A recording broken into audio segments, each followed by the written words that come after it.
So why is Spamton so important to Deltarune? At first glance, he's little more than a joke. He screams nonsensical deals at us and claims he wants to be a big shot. It's easy to ignore him, defeat him in seconds, and move on, leaving him as little more than an anecdote in the vast cyber world. But if you accept his deal, the failed salesman fades away to reveal one of the most brutal and challenging battles in all of Chapter 2. Suddenly, the joke has a heartbreaking past. This character, who seemed optional, becomes the indispensable key to unlocking the hellscape of the Snowgrave Route. Their story intertwines with key figures like Tenna in a tragic relationship of admiration and resentment, and with a shared obsession over a mysterious man named Mike. Is it a coincidence that this seemingly filler character is the face of the Spamton sweepstakes, an ARG that continues to hide secrets that give meaning to the entire story of Deltarune? No, Spamton isn't a joke. They're a deliberate anomaly, a piece of living lore designed to show us the other side of the game. Let's break down what happens when you take their deal. We'll piece together their past, from their fall to their rise to fame and their current state. We'll connect their battle, their obsession,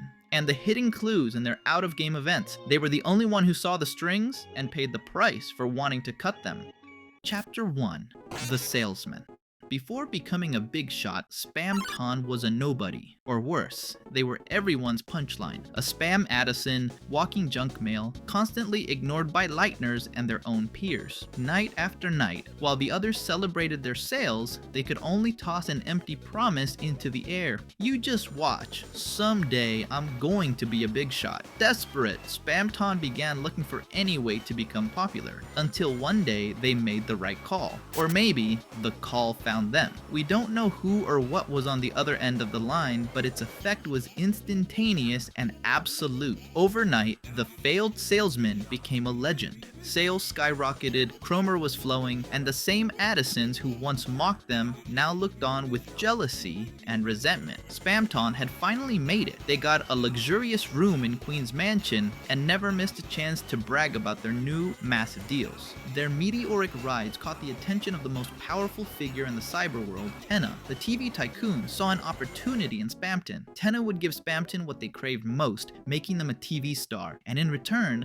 Spamton would teach Tenna their one and only great secret, the method to become a big shot. It was the ultimate deal. Tenna gave them all their advice, preparing them for fame. Finally, the day arrived. Just as Spamton was about to sign the contract that would reveal their secret, the phone rang again. It was their mysterious benefactor. Whatever Spamton heard on that call broke them. Their face went pale. Without a word, they ran out of the room. Tenna picked up the phone, but heard no one. As quickly as it came, the success vanished. The contact on the phone disappeared, and Spamton's sales dropped to zero. Still living in the mansion, but with their fame in ashes, their obsession transformed. They stopped being a salesman and became a hermit. They spent all their time in the basement, praying. It was there they became obsessed with an artifact, a crystal inside an old machine, the abandoned dream of an unknown lightener that Swatch had helped build. Finally, the day of their eviction arrived. One of the Addisons went to their room to find them, but they were already gone. All the Addison found was the phone off the hook, and upon putting it to their ear, they didn't hear a voice or a dial tone, only garbage noise. Abandoned by everyone, their fall was total. They ended up living in a dumpster in a city alley. From that misery, with the ghost of their success haunting them, their Bisha bow tie was still being sold in the mansion's cafe. They desperately tried to get back to that machine. They tried to mimic Swatch's appearance to get inside, but failed. They tried to convince the band Sweet Cap'n Cakes to sneak into the mansion for them, but they were rejected. Spamton realized they needed a new kind of partner, not a TV host or a tycoon, but a tool. Someone not from that world. Someone with the power to open locked doors. They needed a lightener. And it was then, from the bottom of their dumpster, when they saw a blue-skinned kid walking alone down the alley, their last chance. Their Chapter 2. Final deal. In the middle of a dark alley, a salesman pops out of a dumpster to offer a deal that's impossible to refuse. They do so with a speech that borders on nonsense, a collage of infomercial speak and system errors, words in brackets, promises of becoming a big shot, and an almost pathological fixation on an object they can't even name, something they can only describe as. It's an offer that Chris, or rather the player, decides to accept, drawn in by the sheer strangeness of the situation. Following them to their shop, a corner of the dumpster, the madness becomes tangible. Spamton insists on speaking only with Chris, and only alone. The place is a reflection of their broken mind. The currency isn't dollars, but chromer. The prices of their items, which are just garbage renamed the big one or B-shot bow tie, fluctuate wildly every half second, making any logical purchase impossible. And when we ask about their friends, they spit out a name with a mix of contempt and fear. Me? Friends? Chris, you and me are already friend request accepted. We don't need anyone else. We don't need easels or CRTs. We don't need any man, woman, or child at half price. We don't need Mike. Mike. Chris, don't believe anything you see on TV. The man's a criminal, I tell you, a criminal. Bare awareness of the world is a switch that flips on and off, shifting from euphoria to a terrifying knowledge of what seeps through the static. What are you afraid of? According to the Encyclopedia of Being Afraid, there's nothing to fear, except... Can anyone hear me? Help! Huh? What? No, I didn't hear anything just now, but it sounded like they were talking to you. And although the "Can anyone hear me? Help" line varies slightly from the unused script of Chapter 1, it's translated into Japanese as is anybody out there? And someone, anyone, if you can hear me, which are direct quotes from that dialogue. If we do our part, bringing the disc to the basement, we see our little salesman hoisted into the air. For an instant, they make it. Holy Gungadero, do I feel good, but their triumph turns to horror in an instant. What are these strings? Why am I not big enough? It's still dark. So dark. They realize that their new body, Spamton Neon, isn't freedom. It's a bigger puppet with more visible strings. From this new prison, their goal becomes singular. They need the soul you have. They believe that with it, they can rise so high that they'll see beyond the darkness all the way to heaven. The final battle offers two fates. If you choose mercy, if you spend the battle cutting their strings, they finally understand. Chris,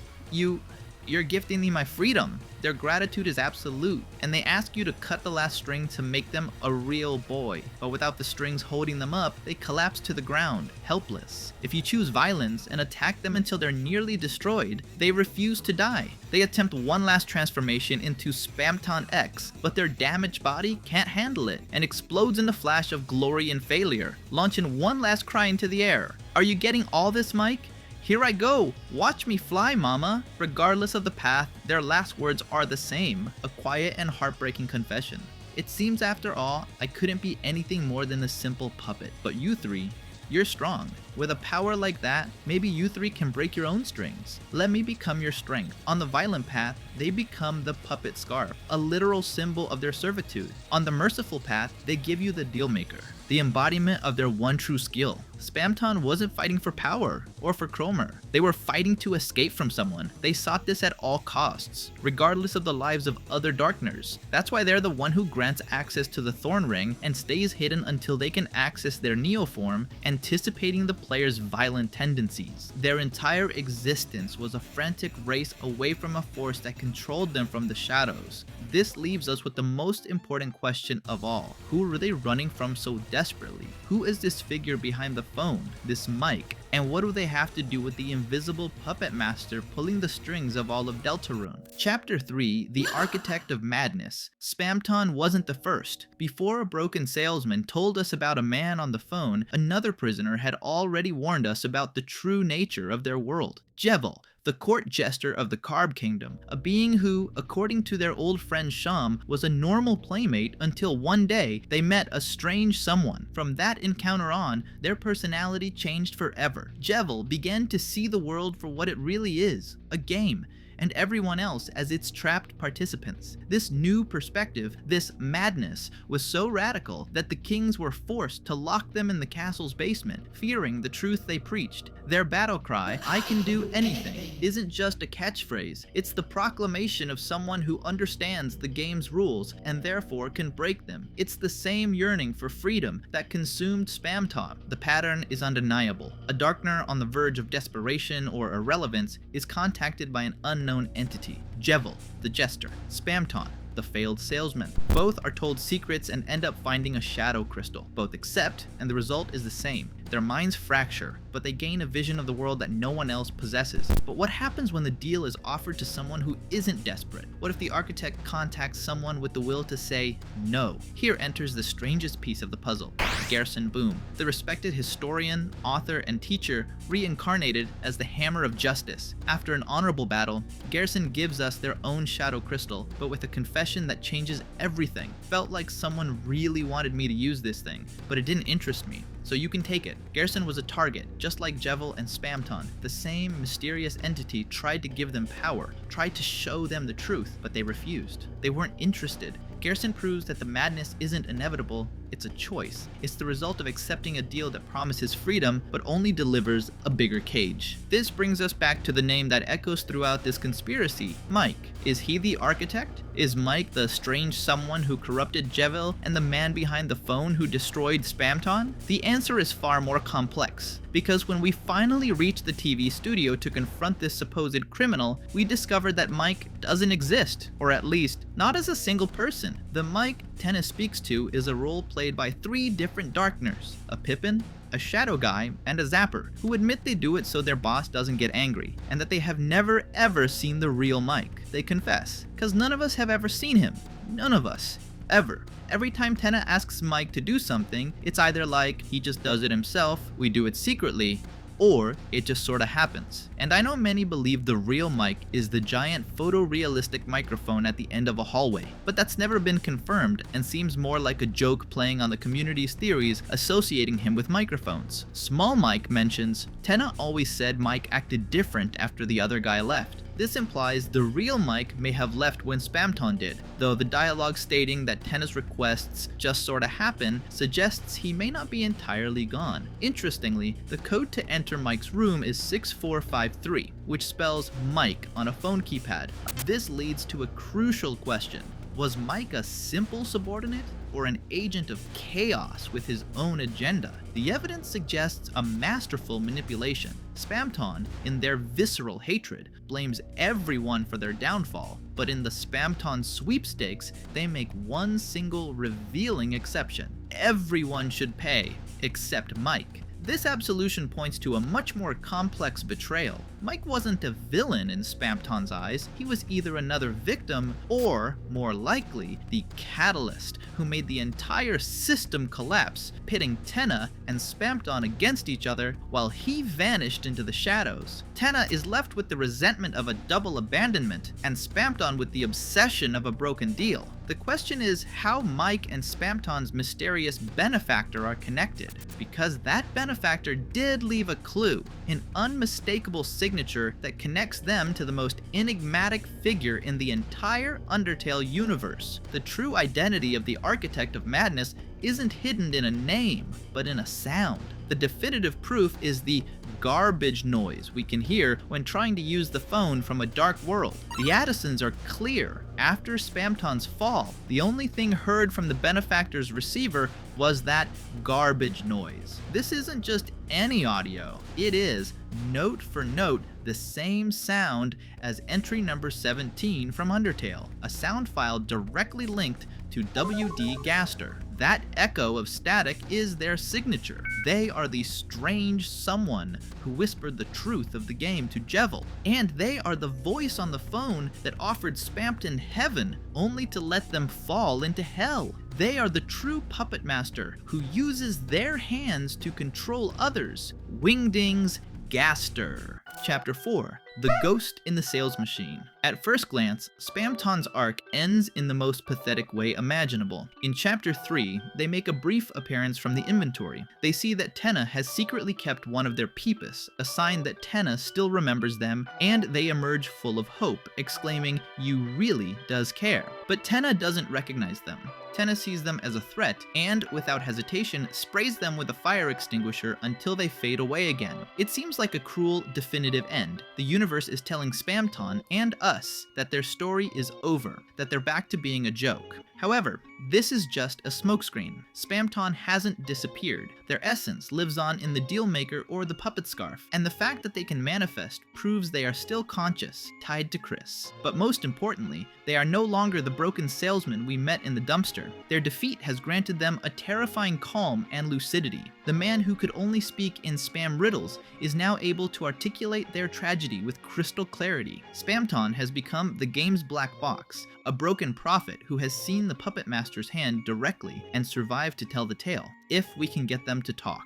Another important point is to understand Spamton's true goal. Upon transforming into their Neo form, they realize they are still attached to strength, and they say a very interesting line. It's still dark, so dark. This leads many to believe that Spamton's intention went far beyond changing their physical appearance. They wanted to be as powerful as a Lightner and leave the dark world they were confined to. Call me crazy, but when they appear in their new form, their eyes glow in a very peculiar way, as if they were save points, points of determination, though much smaller and less defined than the ones the player can see. Their idea of using the player's soul to achieve this purpose may be because they've seen a Darkner accomplish something similar. The Roaring Knight, who seems to be an unstable combination of several elements, an empty vessel, a human soul, and a dark force that fills it with power. That's why when the strings are cut, Spamton falls. Even though they can see their world is a mere fantasy that binds them, they cannot break free without those elements. Disconnecting from the dark world in their current form means losing everything that gave them life. After this, Spamton accepts what they are and becomes an item to help the player, speaking without errors, as if they've regained their sanity. Although this isn't the only interpretation of their goal, another key phrase could change everything. That's right, you. I need you to be big with me. Very, very big. So big, we'll stand up tall and see past the dark. Stand up with our heads in the cloud and look into heaven. We know the importance of heaven in the Deltarune prophecy, which states that only heroes can seal the fountains and banish the angels' heaven. There are many theories about what the angels' heaven is. One of the most accepted is that it refers to the player, while the meaning of the Deltarune in this universe differs from Undertale's, where the triangles symbolize the monsters of the underground. In Deltarune, the triangles are colored like the heroes, but what hasn't been said to have changed is the meaning of the figure above, also called the angel from the prophecy. Gerson recounts, "Oh yeah, the prophecy. Legend has it, an angel who has seen the surface will descend from above and bring us freedom." Lately, the people have been taking a bleaker outlook, calling that winged circle the Angel of Death, a harbinger of destruction waiting to free us from this mortal realm. This clearly indicates that the angel is the player who can open the seal and bring either freedom or death to the underground. If the angel is still the player, which aligns with how Spamton addresses them in Snowgrave before offering the Thorn Ring, then their heaven could be interpreted as our own plane of existence, the real world, the ultimate surface from which we, as players, descend to control the game. In this light, Spamton's obsession with reaching heaven isn't just an ambition for power, it's a desire to break the fourth wall. They don't want to be a Lightner, they want to be like us. They want to see the world from outside the screen, the only place where the puppet master's strings are truly visible. And this is where Spamton, the protagonist of the Spamton sweepstakes, becomes important. Although Toby Fox has clarified that only in-game content is canon, this event was a goldmine of contextual information. In Q&A sessions, Spamton, speaking in their own voice, gave us crucial clues. They confirmed they knew about Noelle's search for Des through emails from Free Friend Find Her. They flatly denied knowing the Knight, asking who the F is the Knight. And most revealingly, when asked about Mike, their reaction was visceral and defensive. F you guys know nothing about Mike. Nothing. The ARG showed us a Spamton still bound by the phone's orders, but who could gaze upon that heaven they so longed to see. Even Wayne Radio TV, who voices Spamton, has shown off a fan-made plushie of their version by Gammer, making it clear they are different entities, not quite an exact copy. But the definitive proof of their future importance occurred during the 10th anniversary of Undertale. In a livestream, an actor playing Spamton emerged from a slimy tunnel and hijacked the stream to play Undertale. They pulled out a diskette and used it to add the Spamton we all know into the game, reverting to their characteristic speech pattern. At the end of their segment, they received a phone call, nodding along to whatever was said. After playing, they seemed to see the cast returning and transformed into a paper cup with their name on it. This event is likely a setup for a new Spamton sweepstakes before the release of Deltarune Chapter 5, where our beloved Spamton will once again reveal more details, functioning as an entity capable of breaking the planes of game and reality. And as the in-game Spamton shows us, they are even able to hear deaths lost in the depths of the darkness, understanding the dark worlds far better than anyone, and poised to hand us the most important pieces to solve the mystery of the Deltarune. Spamton's story is much bigger and more complex. I've only touched on the key points of their encounter. There's so much more information about them worth analyzing, but that will have to wait for another video, if you'd like to see more on Spamton, that is. Still, many questions remain. What other secrets did Gaster reveal to them? What will their role be in the final chapters now that they can speak with clarity? And can they one day cut their strings for good? Don't forget to comment your thoughts and let me know what you'd like to see in the next video. I always read them.